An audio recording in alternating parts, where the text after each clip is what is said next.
San Pio da Pietrelcina, al secolo Francesco Forgione, santo la cui venerazione da San Giovanni Rotondo si è diffusa in tutto il mondo.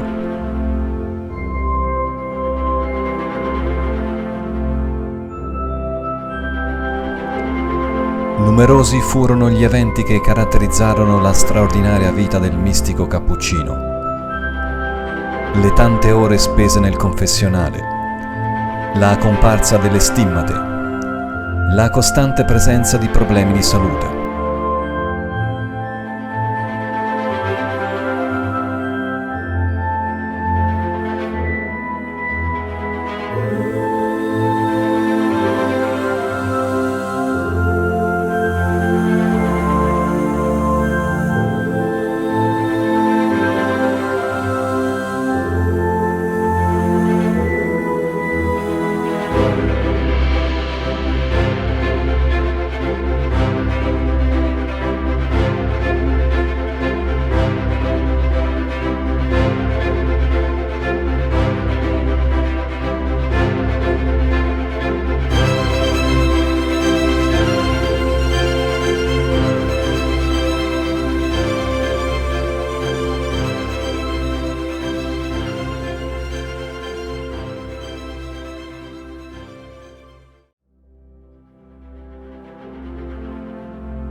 Per volontà di Padre Pio nasce l'ospedale Casa Sollievo della Sofferenza.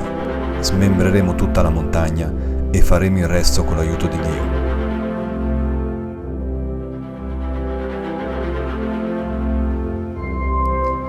A San Giovanni Rotondo, la vicenda della conversione dell'americana Maria Pyle è una delle tante che furono colpite dalla personalità di Padre Pio.